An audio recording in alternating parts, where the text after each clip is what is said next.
estamos de volta e agora nós vamos falar sobre o futuro, do Vaticano. Nos próximos dias deve ser anunciada a data oficial do início do conclave. Já existem, algumas datas. Vamos ver um pouco como funciona, esse tempo de espera pelo novo pontífice.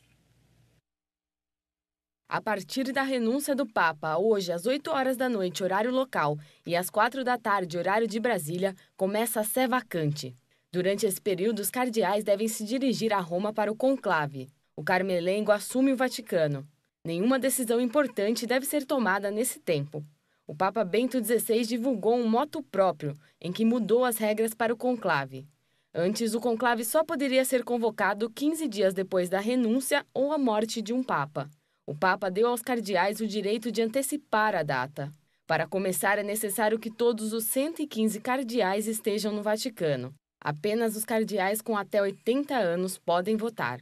O conclave começa com uma celebração na Basílica de São Pedro. Depois, os cardeais seguem em cortejo para a Capela Sistina, onde se reúnem a portas fechadas. Os cardeais prestam juramento de voto secreto e de aceitação do resultado. Os cardeais não podem votar em si mesmo. Na hora da votação, o cardeal deve escrever com uma letra diferente o nome do escolhido. Os votos são lidos em voz alta. O escolhido deve conquistar 2/3 dos eleitores. Depois das votações, as cédulas são queimadas. Se não sair o nome, a fumaça misturada com uma substância química sai preta. Em caso de consenso, a fumaça branca anuncia que a Igreja tem um novo pontífice.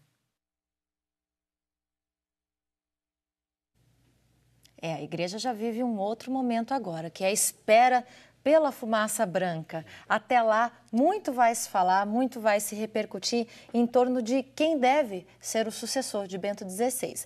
A gente até recebe uma pergunta nesse momento aqui do padre Jorge Luiz, que está parabenizando o programa pelo tema. Obrigada, padre Jorge Luiz, e também pela sua participação. Ele diz o seguinte, que ele gostaria de saber qual deve ser o perfil do próximo Papa para os novos tempos da Igreja. Dom Ayrton, dá para a gente aqui traçar isso? Bem, poderíamos dizer o seguinte, que é exatamente essa a preocupação dos cardeais que vão se reunir para escolher o novo sumo pontífice. O perfil, como nós dizemos, de alguém para determinada função, e determinamos externamente. Vemos se a pessoa tem essa ou aquela qualidade, aquelas virtudes e tal. Com relação ao Papa, esse perfil, ele vai ser discutido exatamente no contexto do conclave. Eu não diria o perfil de alguém, de uma pessoa, mas diante da realidade do mundo, diante dos desafios, diante das circunstâncias que nós vivemos hoje, atualmente, diante das lacunas que existem na humanidade, lacunas de humanidade. Nós vivemos na humanidade, às vezes, sem sermos muito humanos. Então, diante de tudo isso, é que então se apresenta alguém. Essa escolha, certamente, passa por isso que o padre está perguntando. Qual o perfil de uma pessoa para responder a esses desafios? É exatamente essa preocupação dos cardeais reunidos em conclave. Nós, que não estamos reunidos em conclave, nós temos que fazer o quê? Pedir as luzes do Espírito Santo para os cardeais, para que eles escolham alguém que possa continuar conduzindo a Igreja, como sempre foi desde o princípio. Aqueles que foram escolhidos sob a ótica do Espírito Santo, sob as vistas do Espírito Santo, pensando no bem da Igreja. Se o Papa Bento XVI renunciou ao seu ministério de sucessor de Pedro pelo bem da Igreja, os cardeais reunidos em conclave irão escolher um novo pontífice para o bem da Igreja. Então veja que tudo isso está muito ligado. É na oração, é na contemplação, é na disposição interna para que o Espírito Santo haja, que os cardeais estarão lá reunidos em conclave. Não é um ato mecânico em si. Não, e nem é externo. É algo que faz parte do dinamismo interno da Igreja. E da Igreja, e de todos nós que somos membros da Igreja. E esses homens que irão se reunir, os cardeais que irão se reunir, eles estão movidos, devem estar movidos pelo Espírito Santo, para que a função que eles vão exercer neste momento seja, de fato, em benefício de toda a igreja. E nós temos que rezar para que o Espírito Santo, de fato, preencha o coração dos cardeais reunidos para que escolham o sumo pontífice digno de ser sucessor do apóstolo São Pedro. Dom Ayrton, pouco cabe a nós também nesse momento especular sobre uma possível nacionalidade do sucessor de Bento XVI. Muito se fala na possibilidade ou de um africano ou de um latino-americano, né? O brasileiro em si, mais especificamente. Essa não é a missão do cristão católico nesse momento, ou pode-se falar alguma coisa sobre isso? Olha, a gente fica esperando assim, às vezes alguns até falam, puxa, mas se fosse um papa aqui da nossa região, do nosso país, né, da nossa área, do nosso continente. Mas esse é o nosso desejo humano que está falando. Eu acho que nós temos que nos colocar diante de Deus e dizer, olha, que venha um Papa escolhido segundo a vontade de Deus, não segundo a nossa vontade. Padre José, essa é a missão dos padres também, falando como padre agora. Dom Ayrton reforçou muito esse momento de oração dos cardeais, né? Dessa questão de se colocar à disposição, né? Daquilo que o Espírito Santo tem a dizer nesse momento, para que isso não seja simplesmente um ato mecânico em si, para que essa eleição não seja algo simplesmente que venha do raciocínio humano, mas que venha também de Deus. Da parte dos padres, nas paróquias, como o senhor entende que deve ser esse momento, né, nas comunidades também? Olha, eu penso assim que a igreja, ela já é um mistério profundo, que só pela fé nós podemos, digamos, perceber.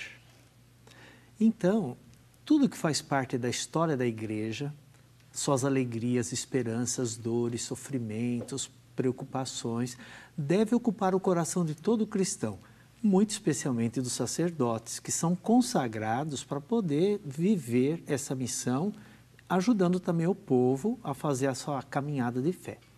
Então eu penso que para nós sacerdotes, em todas as comunidades, em todas as vocações, é necessário que a gente esteja profundamente unido, invocando o Espírito Santo, profundamente unido ao conclave, né? Porque através da realidade do corpo místico da igreja, todos nós estamos interrelacionados.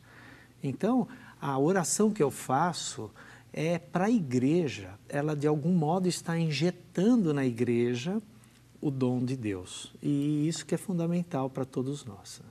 Dom Ayrton, com relação ainda à questão do perfil que nós discutimos na resposta anterior, muito se falou também a respeito de um Papa que esteja intimamente ligado às novas tecnologias. Isso vem a ser uma novidade ou é premissa num mundo como hoje? Olha, eu penso que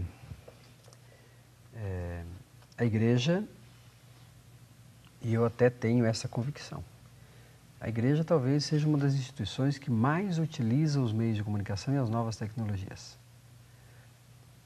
No mundo, as instituições utilizam as novas tecnologias, só que utilizam para um fim muito específico, ou empresarial, ou educacional. A igreja, ela utiliza isso para evangelizar. E aí entra tudo. Entra a educação, entra a ciência, a pesquisa, a teologia, a filosofia. Então, os meios de comunicação, de modo especial as novas mídias, fazem parte do mundo. Nós não podemos dizer que vamos fazer tudo o que precisamos fazer, evangelizando, sem utilizar esses instrumentos. Senão nós nem estaríamos aqui também, né, fazendo esse programa.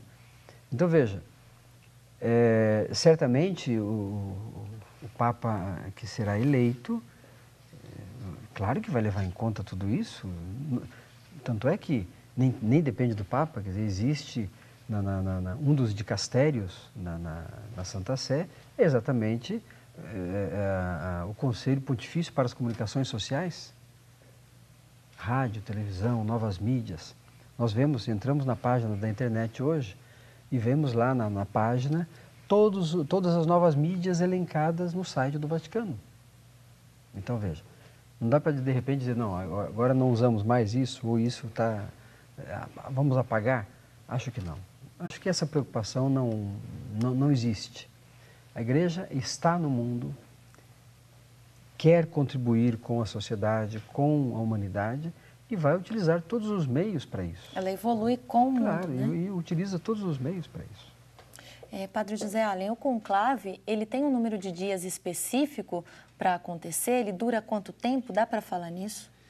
Olha, depende de alguns fatores. Claro, como já foi dito, tem a legislação da igreja, né, um período para começar e uma previsão até possível para se desenvolver. Porém, você sabe, por exemplo, o Papa Bento XVI, ele foi eleito em 2 dias, uma coisa assim que foi bem rápida, digamos, né? Houve períodos que se demorou mais. O que importa é mais, eu penso assim, são 2 aspectos. Um é o espiritual especificamente, esse clima de oração, de buscar a vontade de Deus, para fazer uma escolha não pautada sobre valores humanos simplesmente, mas assim, pensando na missão da igreja. E o segundo, são alguns procedimentos que são necessários para atingir esse objetivo também. Né? Então, tem que ter um diálogo, né? Tem que haver alguns procedimentos e isso leva um certo tempo. Né? Mas eu acho que o mais importante é isso. Esse período que a igreja está vivendo agora e o modo como o Papa se despediu e conduziu sabiamente, acho que já deu condições para o processo se desenvolver da melhor maneira possível, né? Talvez assim, com muitas questões ainda, como o Dom Ayrton estava falando, né? Essa questão de ver qual seria a pessoa também que estaria mais em condições de, nesse momento, com as exigências que a igreja, a sociedade tem, poderia ocupar. Daqui a pouco a gente volta a falar mais sobre Bento XVI e os rumos da Igreja Católica no mundo. Não saia daí, nós voltamos em instantes.